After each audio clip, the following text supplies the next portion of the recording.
Tonight, Rhodes minister in trouble, facing contempt of parliament for arrogating to himself powers he does not have in ordering cessation of collection of road tolls across the country. It is very clear that what the ministers want to do, he has no such authority to do that. Withdraw that narrative. Failure to do so will be a serious breach of the narrative of the speaker, and that will amount to contempt of parliament.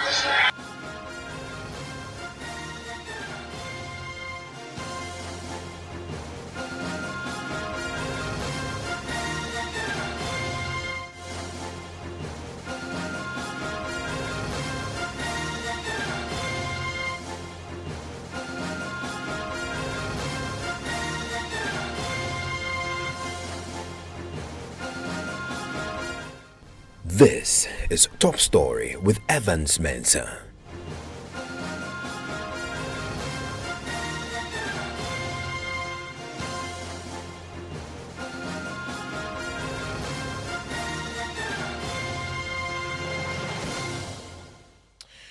Top Story is always brought to you by Vodafone. Together we can. Tonight, the Rhodes minister is in trouble. Honorable Kwesi Amoakwata had yesterday, shortly after the finance minister had delivered his budget, issued a statement declaring that the road tolls across the country and its collections should cease with immediate effect.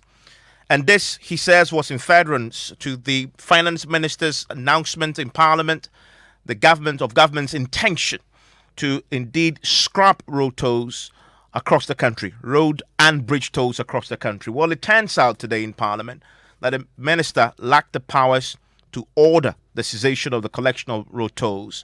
In fact, both sides of the House agree, but there's some confusion over why the minister did it, and he's been asked now to come to the House to explain and regularize this. In the meantime, though, we're going to hear from the Speaker of Parliament, Abang Bagbin, who has directed that he reverses that order immediately. Failure to do so, he says, will amount to contempt of Parliament. Listen first to the minority leader, Harun Edrisu, who brought the matter up on the floor today. Mr. Speaker, I'm holding with me here a press release. I'll come and read it. Order 72. Yes.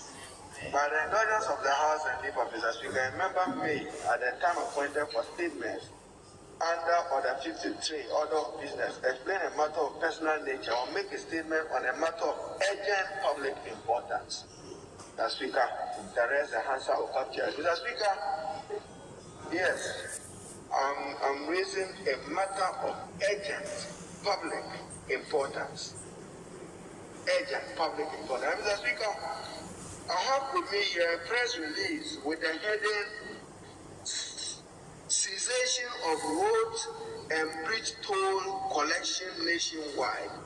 And Mr. Speaker, is signed by the Honorable Minister for Roads and Highways, the Honorable Kwesi Amoakwata, Member of Parliament. And Mr. Speaker, it reads, following the presentation of the 2022 budget by the Honorable Minister of Finance on behalf of His Excellency the President of the Republic, it continues on Wednesday, November 17, 2021.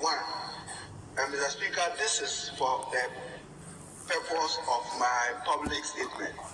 The Minister of Roads and Highways hereby directs the cessation of the collection of road and bridge tolls at all locations nationwide.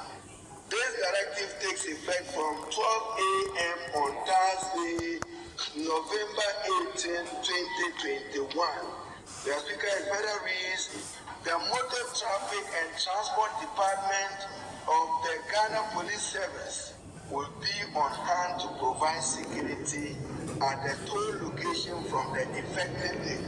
The Speaker, effective days being 18th Thursday, today, 2021. Mr. Speaker,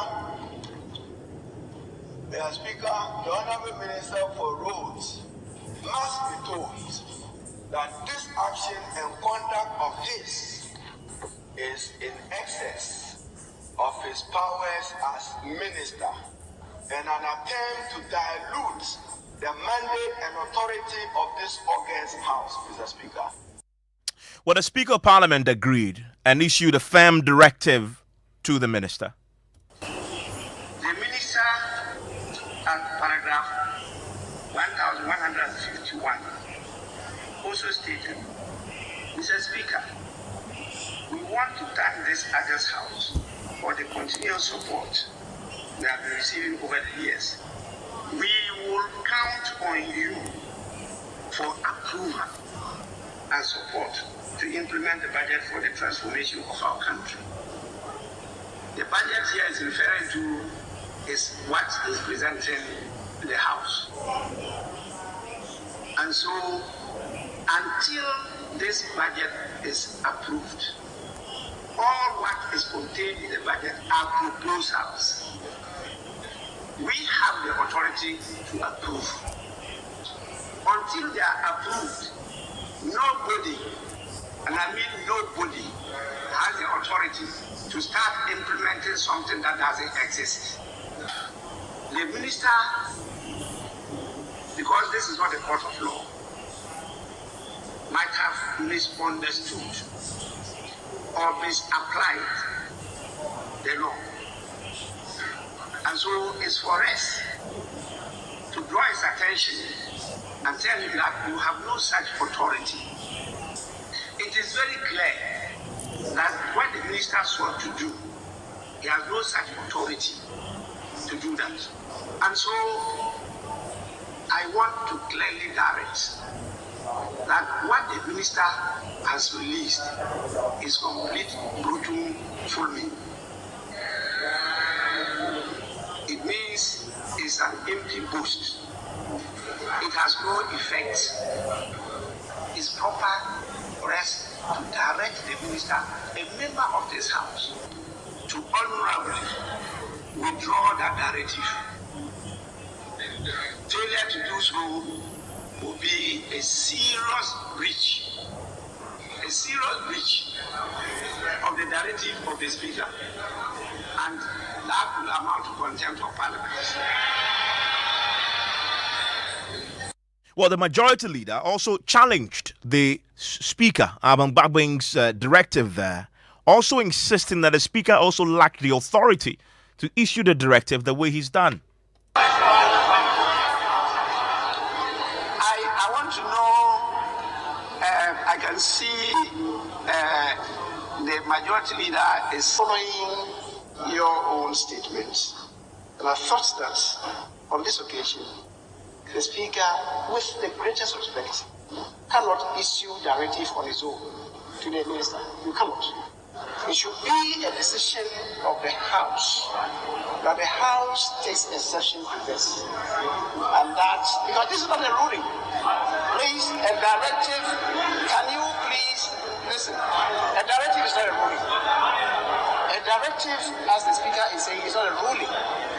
So I'm just saying that if it's a decision of the House that we want to convey to the minister, it should be so stated. But when the Speaker says that it is my directive, the Speaker, I thought, with the greatest respect, there's something wrong with it. But I'm not challenging what you are saying. If you still want it in that form, so be it. If you still want it in the form of a directive from your chair, so be it. I thought that Majority Leader, your difficulty truly has no basis. Why have I said that? This is a statement This is a statement made by a member after the indulgence of the House and the leave of a speaker. It's not a matter that has been opened up for debate for the House to take a decision. A matter opened up for comments.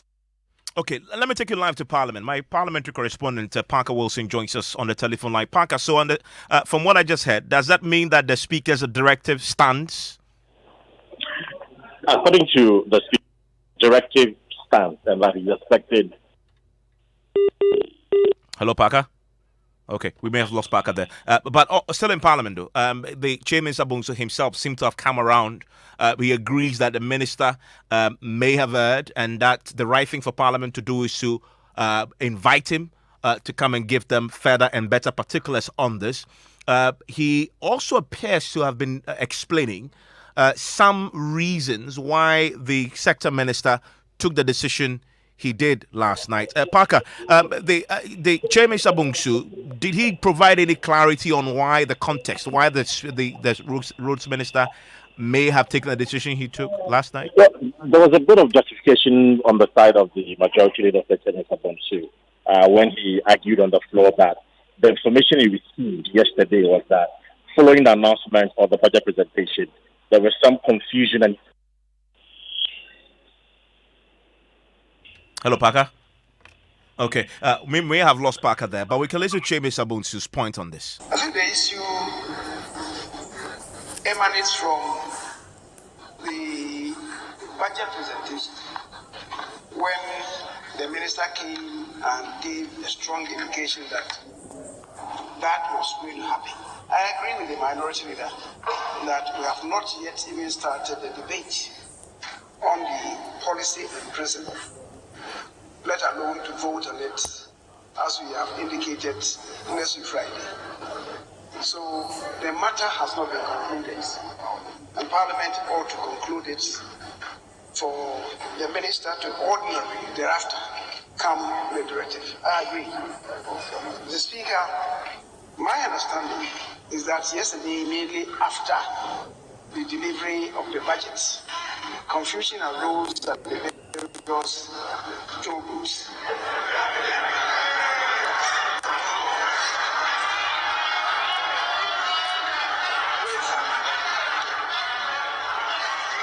The exchange of fisticuffs at the various toll booths. The Speaker, and to avoid further escalation of the confusion and chaos at the toll booths, the minister, in order to save the situation,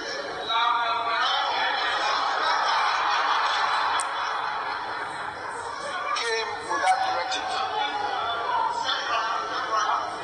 Mr. Speaker, that really is what happened. The minister wanted to save the situation as to whether it conformed to legality. That was another matter. That is another matter. But the minister acted timeously to save life and property. The House has questions to ask. Perhaps we may want to invite the minister. We may want to invite the minister to provide us with further and better particulars about the directive that he issued.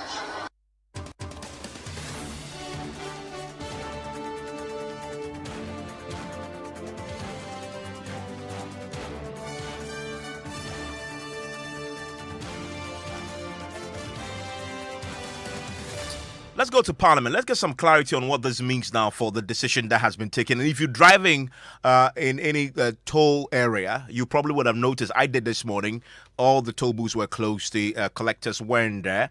What does this mean now that the Parliament had given this directive? Let's bring in the ranking on the Transport Committee in Parliament, who is Governor Kwame Agboja. Mr. Agboja, thank you for your time here on Top Story. Good evening, Evans, and good evening to your choice listeners. Your colleague Habib Idrisu is the MP for Tolon, Deputy Majority Whip. Is also with us. Mr. Habib, thank you for your time. Thank you. Mr. Agboja, so what's your expectation now? Is it your expectation that the toll booths that were empty this morning on the back of that directive should now be operating? Well, first of all, it was quite clear that the minister erred in this decision. He has no such powers to withdraw a tax or a levy that has been imposed by Parliament. As you and I know, it is only Parliament that can impose or remove taxes. That is why even when you make taxes in terms of what these assemblies make in terms of their levies and everything, it still gets sent to the Ministry of Finance, which gets sent to Parliament in a document called fees and charges to be approved before it becomes a legitimate tax to be collected. The House was unanimous in the fact that the road minister erred. In fact, you heard Speaker read out what the finance minister actually said. Finance minister actually read out the intention of government to remove the collection of tolls on our public roads, but qualified it by saying after Parliament approves the budget. So how come the minister, in less than 24 hours of presenting the budget, which we haven't even started the debate, took a unilateral decision to break the law by deciding on his own that he can grant tax cancellation or waivers or suspensions is totally wrong. It is even more wrong knowing that he's a senior member of Parliament. He wasn't even in Parliament when the budget was read. And also he's a lawyer, so he should have known better. The implication of the ruling is as simple as that. He has a choice to decide he will not comply, and which comes with consequences, or he can do the honorable thing by saying, look, I got it wrong. Because even on his side, if you listen to Honorable Atacha and everything, he said, look, he probably misread the law, so let's give him the opportunity to backtrack and do the right thing. If he actually wants the tolls to be taken out of our fees and charges, he can do what they did with the luxury tax vehicle. And the luxury vehicle taxes, when they imposed it, and then they decided to withdraw it, they just came to Parliament, and then Parliament removed it. So the choice is his to make, but there are serious consequences based on his if he decides not to comply. Okay, stay with me, Mr. Agboja. Mr. Habib, if that is accurate, and I hear both sides really saying almost the same thing in terms of, okay, how do we get there? If that is accurate, then don't we now expect that the toll collections will resume until Parliament has heard this and approved the budget? Yes, before we get to that point, I believe the fact that two wrongs doesn't make it right. If the minister actually in issuing the statement, the directive that the speaker have actually also given. Mind you, it was not a unanimous decision, as my colleague said. If it was, the majority leader and other senior colleagues, Atachia, the Minister for Defense, wouldn't have actually raised objection to that. The point is that when the minority leader rise under Order 73, what he sought to do was to draw the House attention to some of these issues that is happening. Now, what was his relief? Normally, the speaker, who is a referee in this matter, was supposed to refer it to a committee, maybe Roads and Highways, to be able to investigate it, because the minister was not there to be heard as to why he has done that.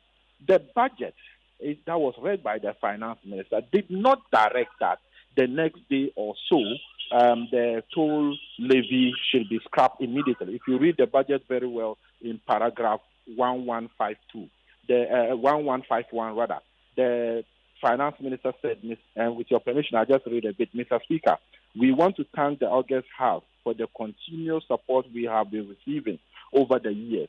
We will count on you for approval, support, and to implement the budget for the transformation of this country. This is very clear that nothing was suggested that the toll booth should be closed.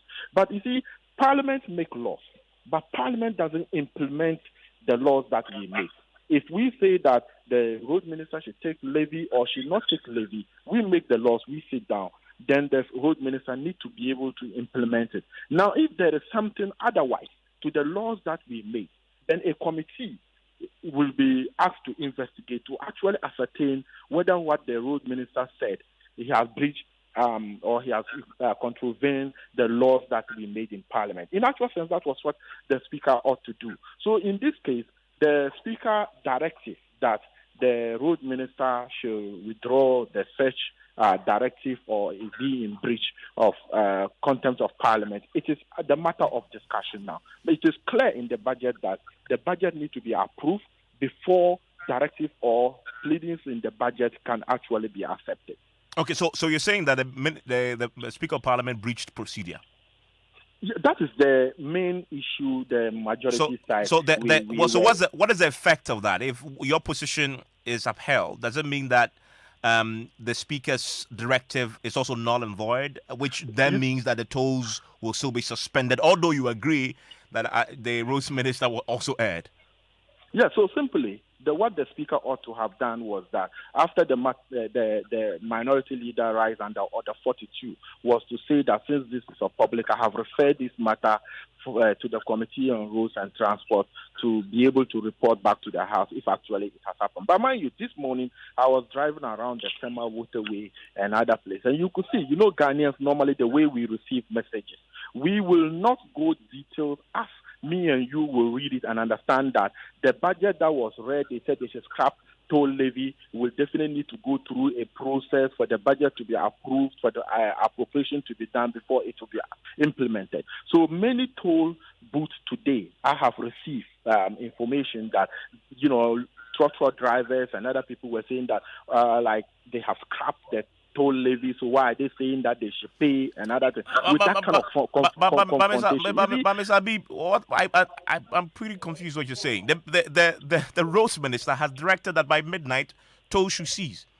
So toll cease. That is what I am saying, that the time they read the budget and when the information they received. When we are reading budget, I remember the last time they were reading budget in Abosso Kind when they said second-hand dealers are going to... Yeah. People were jubilating. I get what you're saying, but this is different, right? Immediate time that the finance minister had made this statement, it was going to cause a problem. But mind you, you cannot make a holistic statement that the Minister for Roads and Highways cannot say that a toll should be closed. What about if the toll need to be closed for maintenance purposes? Okay, that's not what happened. I mean, we shouldn't speak in hypothetical terms when there's a real factual issue before. So if the road minister have made erred in interpreting whatever he has done, yes, the budget needs to be approved. But for you to also direct that he should withdraw it or else this and that, it's not the right thing. The minister needs to be heard. Okay, stay with me, Mr. Agbada. Do you agree the Speaker erred in the approach he adopted on this, and that possibly may make his own directive null and void? No, not at all, Evans. I think my colleagues in the majority are getting something totally wrong. We all agree that there's no ambiguity as to whether the road minister erred or not. We are unanimous of the view that he got it wrong. First of all, the laws are in place by Parliament. Two, what the finance minister read, the finance minister was right, saying that the cancellation takes effect after the approval of the budget. So what is it that we are supposed to do by setting up a committee to investigate and report to who? And secondly, Evan, the majority also should get it clear. You cannot challenge the directive or a ruling of a speaker by just getting up to talk. You necessarily need to do that through a motion. So I don't know the effect of what the majority leader was talking about. He's a senior member, in fact, probably the most senior member of Parliament currently. And he knows, and I know, that he can only challenge any ruling or directive of a speaker through a substantive motion. So did the majority leader come with a substantive motion to challenge? But literally, no. So I would rather say that literally, the majority literally, you see, the point is that inconsequential. The point is that the speaker can be ignored. is a referee. The speaker is not a member of parliament and cannot make his personal directives. It has to be like an agreement of the House, and he speaks on behalf of the House. So if the House is not in agreement, the speaker cannot say, I direct. It is the House needs to agree for that directive to be done. No. Honorable Habib. Yes. Honorable Habib. The truth is that if this were to be a motion brought to the House, then you would expect members of parliament to vote on it. This is a privileged information, and that is why it came No. You see, order 72. So it is different from a motion. Is telling so what I'm saying is that with the indulgence of the House, Mr. Habib, just a second. Mr. Habib, just a second. So if you don't get the indulgence of the House, how do you move to be able to bring an issue of public interest? Yeah. That is why when the minority Mr. Habib, just a second. Just a second. Told him that if you don't get the leave of the speaker that of the House, you cannot even proceed. But Mr. Habib, Mr. Agboja, just a second. But Mr. Habib, you make that point. Even the majority leader, in making that point, concedes when he said, "I challenge." Said, "But if you, the speaker, if that's how you want to do it, I will not challenge it." You can. But then he registers a protest without insisting that the minister withdraws his directive. Then the minister concludes by saying the majority leader did not have a point there, and you moved on. So his directive stands. But what I'm trying to say is that he's making a point to say that in such cases it is only under a motion that will come. That we respect the ruling of the speaker, and we know our rights. That if we want to overturn the ruling of the speaker, we have to come with a substantive motion. Yes, we agree with that. But I'm saying that what the order, the standing order 72 itself, you cannot rise under order 72 without getting the indulgence of the House and that of the speaker. Okay. So probably just a second, Mr. Abel, just a second. But without because there's a very substantive because there's a very substantive matter we need to conclude because we need to give clarity to the people who are listening who may be using tools tonight. So let's come to that. You have said right now that you respect the ruling of the speaker. Give me your word. That means the ruling of the speaker stands right now. Until you use the formal process to challenge it, it stands.